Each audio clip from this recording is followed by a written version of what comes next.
Local productions on QTV are made possible with support from viewers like you. Thank you. It's Somos Hispanos' 20th anniversary. On today's show, we'll get a special interview with our own board member, Isabel Olvera, who takes us through the history of the show. We're also heading back to school with Delta College's Student Success Workshops. We'll learn about the diverse groups attending college and how these workshops will generate success. Stay with me and watch Somos Hispanos.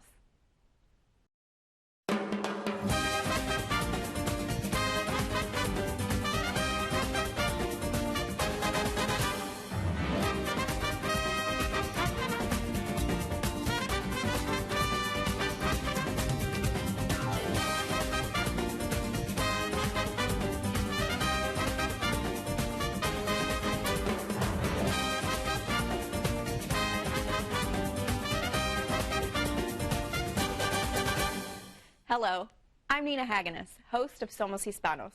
Tonight we're celebrating our 20th anniversary on air. Before we came to be, the show was an idea, a goal, a concept that would soon flourish into a reality. In 1998, with the support of Dr. Peter Boyce, Barry Baker, an award-winning producer and director of Delta College Broadcasting, worked with community members, hoping to recruit them to serve on an advisory board for Hispanic community programming. It was then that the Hispanic Advisory Board for a QTV program was founded, with Vicente Castellanos, Cristina Piz Hernandez, Jesse Martinez, Ray Gutierrez, Gerardo Gonzalez, and Isabel Olvera. The board, many who at the time were active in other community organizations and full-time jobs, dedicated their extra time to generate ideas for programming, topics, show names, producers, and hosts, and through much sweat and tears, the first season of Somos Hispanos came to fruition, with its first host, John Espinosa. 20 years later, we're still here, thanks to viewers like you and the support of Dr. Jean Goodnow, Delta College President, our past and present board members, our staff, and hosts. We thank you for letting us into your homes and allowing us to continue sharing stories, addressing difficult topics, and educating on key issues impacting the Hispanic community in the Great Lakes Bay region. Isabel Olvera, original board member and still serving graciously on the advisory board, tells us how the show has evolved and what it's meant to her to be part of Somos Hispanos. Thank you, Isabel, for joining us today and giving us a little bit of the history of the show as we celebrate our anniversary. You were one of the original board members. Tell me a little bit about the history and what it was like to be one of those original members of the board. We were approached by Barry Baker, who at the time was director of QTV, and also Dr. Peter Boyce, who at the time was president of Delta College. And they approached a number of professionals, Hispanic professionals in the area. I think there were about 6, there could have been more, but I know there were 6 that started as the founding members.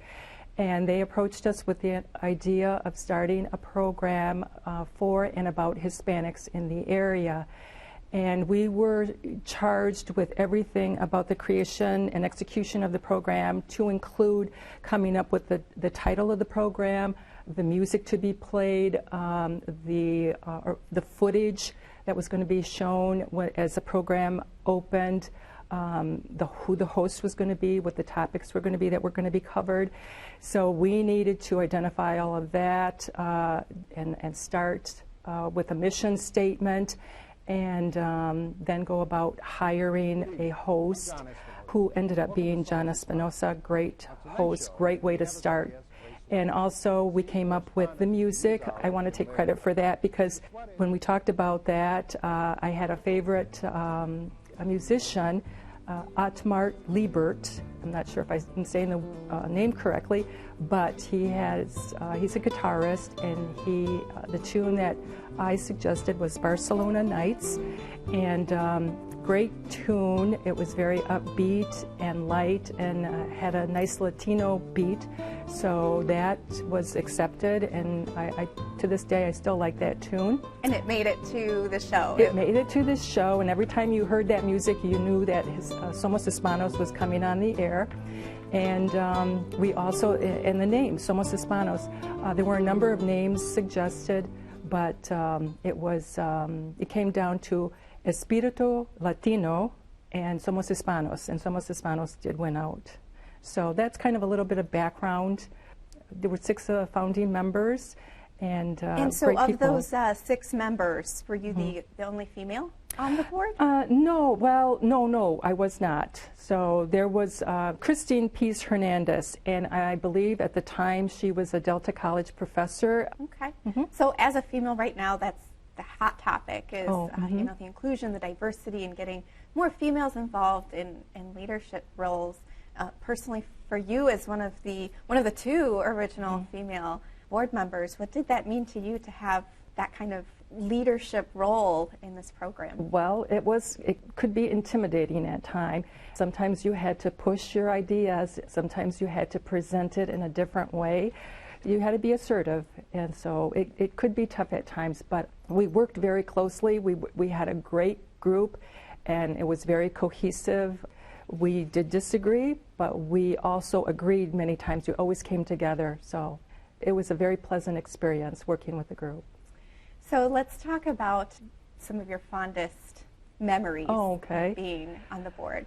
Well, there have been many fond memories. There have been many great shows, but I have to say that it has been working with a great team of people and great hosts. To start off with, John Espinosa.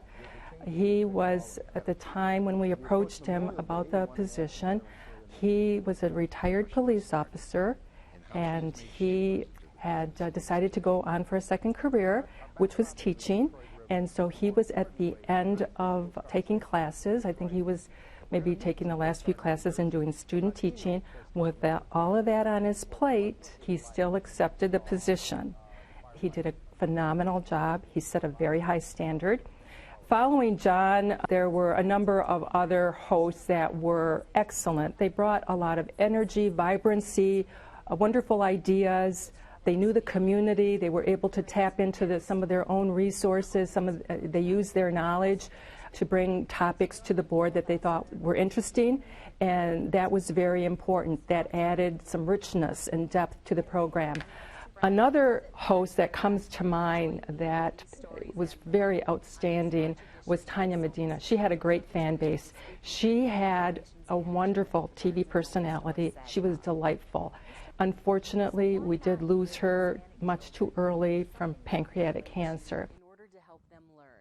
One of the most recent hosts, I think the host prior to you, Nina, was Professor Santiago Peregrino, and he was a retired professor from Delta College, and he would research these topics to make sure that he explored every facet of them and shared them with our viewing audience, to include, Mexican culture, art, history, music, current issues. So we were very fortunate that he hosted the program. I think it was about 3 years, did a phenomenal job. So these hosts and the staff, Delta College staff, have been wonderful to work with. Marshall Fulmer has beyond... He's behind the scenes, but he's such a key piece always of professional. The show. Yes, he puts it all together. He makes it all look so great. And Joe Yazak, directing, behind the scenes, giving us advice, giving us guidance. Others in the past have been Pam Clark, Tom Bennett. These people have been so supportive. Really, without them, it couldn't have happened. It's a community, right? It is. Kind of come together, professionals, and all these pieces of the puzzle that make this show happen every day. And so we're talking about these presenters, and I believe that you were one of our very early on presenters, before we even had hosts as part of the show. Tell me a little bit about being a host of the show. Yes. Well, it's more difficult than it appears, right? So, yes, I did have the honor to do a couple presentations. One was to interview Maria from Sesame Street. She had a very warm personality, down to earth, very easy to talk to, just like sitting down talking to a friend. One thing I do remember that she said that stuck with me was that she credited her success to her mother, which I thought was a great tribute. I think so, and I think that speaks to being Hispanic and bringing in that element of family, that closeness. You think of that, and whether you're Puerto Rican, Dominican, Mexican, whatever country you come from as a Hispanic or Latino, I think that's what resonates the most, is that family piece and that interaction. So that's really nice to hear. I remember watching Sesame Street and seeing Maria on the screen, so that's really incredible that you had the ability to talk with her and meet her. What an experience that must have been for you. It was a great privilege. I really enjoyed it. Is there a show that comes to mind for you that you look back and you think, man, that was my favorite show of all? Well, yes, as a matter of fact, there's one that does come to mind. I presented for this one as well, and this was with Father Dan Holzer. We call him Father Dan, from St. Joseph's Parish, and he had a great love for the Virgen de Guadalupe, and no one could tell the story about the Virgen de Guadalupe and Juan Diego like Father Dan could, and a story about love and faith, and it made an impact on you, and I'm sure on our viewers. Right. Remember, we talk about a lot about the different kinds of shows and the different features and segments that we've done on this show, and I think one of the important ones is, and it has been done, and I think that was probably the mission from the beginning, was to talk about dismissing some of these myths or stereotypes that exist about Hispanics. Can you talk a little bit about that? Right. Thanks for asking that question. I can't underscore enough the value of the program in dispelling myths and stereotypes. It's nice to talk about salsa, the hot sauce, and the dance, our food, our celebrations, Dia de los Muertos, all those traditions and cultural things that are fun, but it's also important to educate. We need to, and we have, addressed issues that plague Hispanics, like gang violence, high dropout rate, substance abuse, the migrant and refugee crisis, the importance of voting, making your voice heard. These are critical issues facing not only our community, but the entire nation. We need to step up to the plate and take a role in solving these issues. So let's talk about what this show means, what it means to you, and why it's so important to have this show about Hispanic people in our community. Well, to me, it's a way for us to reach the community, to let them know who we are, both the Hispanic community and the community at large. It's a way to share news, promote cultural events, recognize accomplishments both individually and collectively, to inform, to educate. I think one of the most important aspects of the program is how it can be used as a tool to fight stereotypes and myths about Latinos, to shine a spotlight on achievements by both Hispanic organizations and individuals in the area. Some of our segments highlighted Hispanic professionals from all walks of life, and it's been an excellent way to reach our youth, to provide role models and mentors. It's also been a way to establish an archive of history about Hispanics who settled in the area, the social clubs, the schools, churches, both informal and formal networks. And these all were things that were fundamental in providing a safe environment to live and prosper. So it's been a way to share with our neighbors cultural differences that make us unique. Our language, music, food, traditions kind of allows our neighbors to know us on a more personal level. Yeah. The other thing is we've highlighted a number of students and business professionals of all walks of life, beauticians, teachers, nurses, doctors, business people, Oh, I can go on. Fitness people. I've seen some of those shows where we highlight every walk of life. Yes, and it's good to know that these people are an integral part of our community, and how they contribute every day. So these are some of the things that are important about the program, sharing who we are in the community with others. I think that we have people like Barry Baker, Dr. Peter Boyce, Dr. Jean Goodenow, the Delta College Board, the staff at QTV who've been a part of this program to thank for that, and the various board members who participated and also have given of their time and talent. So we've been able to come together to make it happen. Mm-hmm. So there's a lot of pieces, right? Correct. And behind the scenes that don't always make the on-camera appearances. Correct. That do make this all come together. Yeah. I personally, as a host, now that I've been doing this for the last few years, it has been an honor.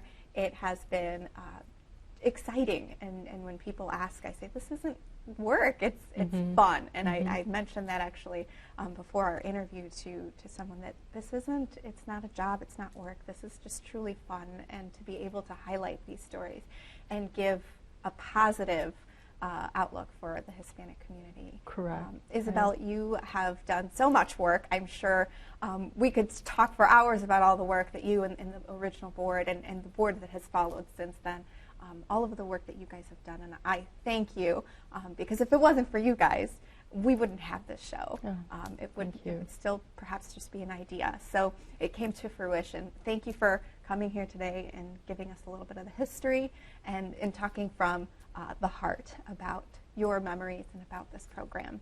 Thank you, Nina. Thank you for all you've done for the program. It's been my pleasure. This might look familiar to some of you who have children going back to school. It's become a trend to document the very special first day of school with a handwritten chalkboard or poster, like this one, and then posting it on social media. I, too, joined in with my 3 children, and what many of us don't realize is that the first day of school in college isn't as traditional as the 18-year-old fresh out of high school. For 2019, the National Center for Education Statistics reported approximately 1 of every 5 college students is at least age 30. 25% take a gap before starting college.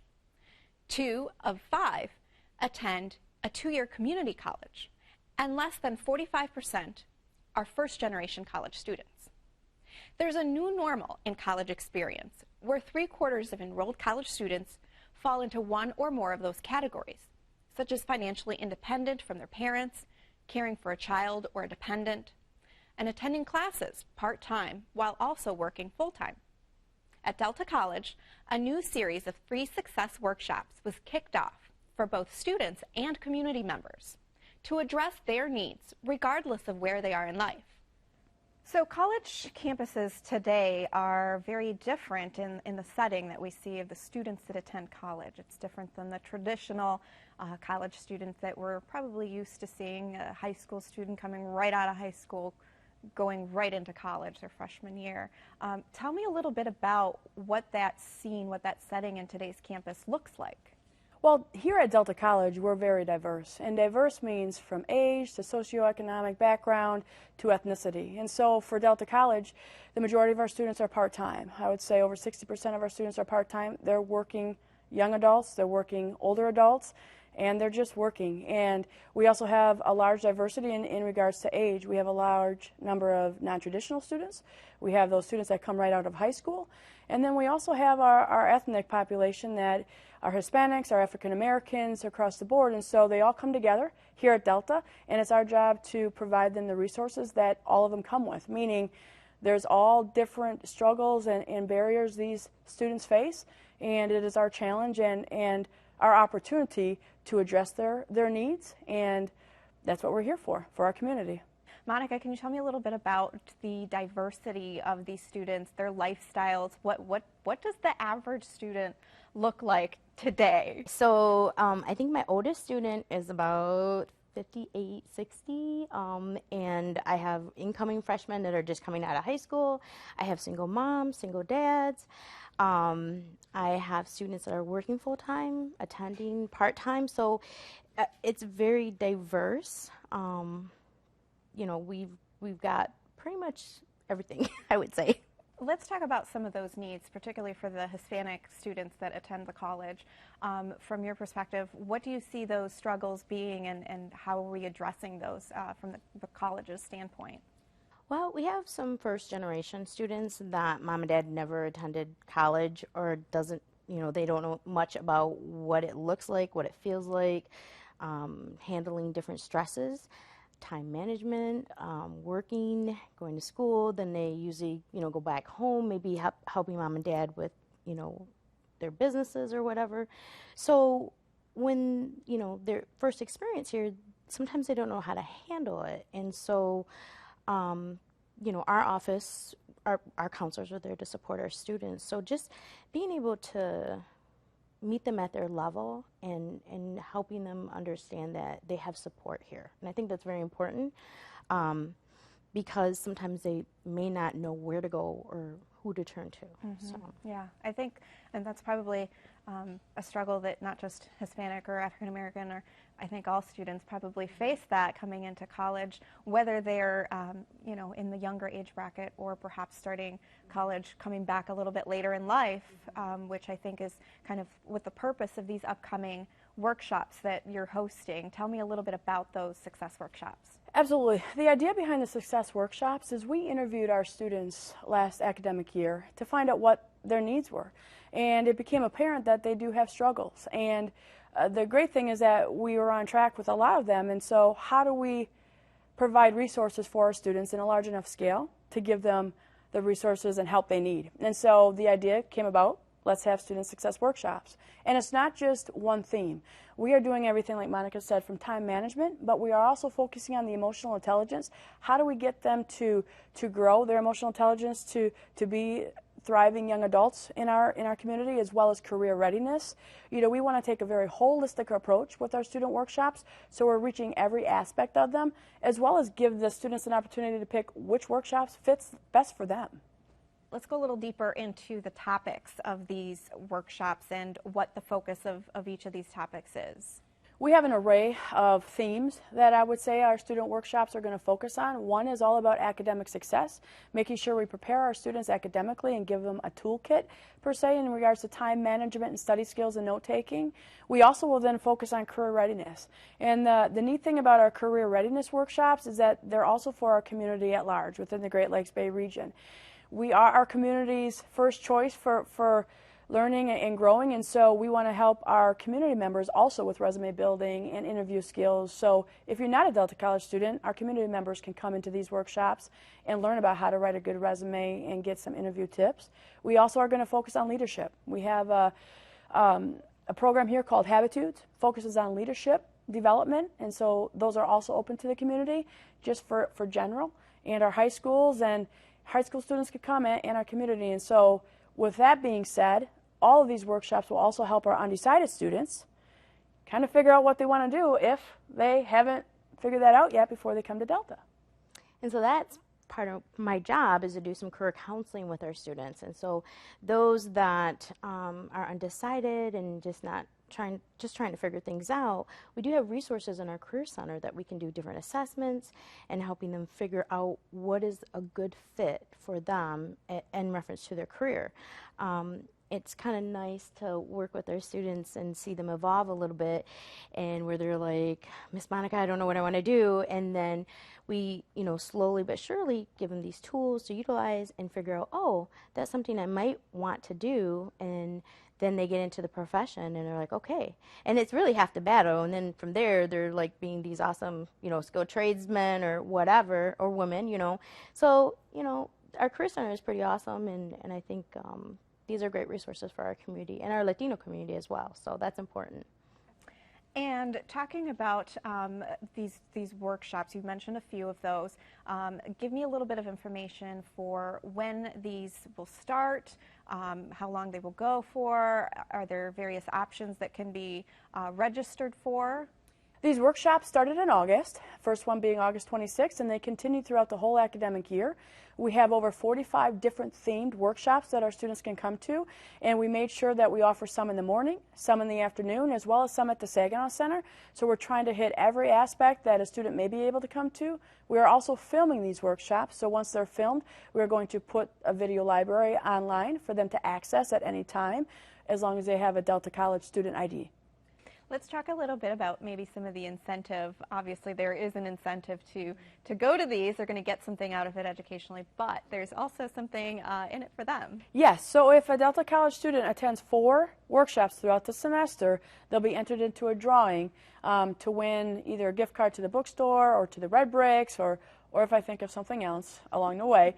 But that drawing will happen sometime later in December. So we're excited for the student who's going to get some awards. Excellent, and that's great to hear. I love the fact that it's reaching out to the community. We're going to have all of the information to the classes and all the sign-up information posted after the show here, and I appreciate you guys coming in to chat with me. Thank you so much. More information on the workshops throughout the academic semester can be found on the student portal under the Student Success Corner tab. Interested community members can register by calling 989-686-9330 between the hours of 8 a.m. and 6 p.m. That's all the time we have for today. Thank you for tuning in, and as always, follow us on Facebook at WDCQ-TV Somos Hispanos for more information and stories. For now, I'm Nina, y Somos Hispanos.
Local productions on QTV are made possible with support from viewers like you. Thank you.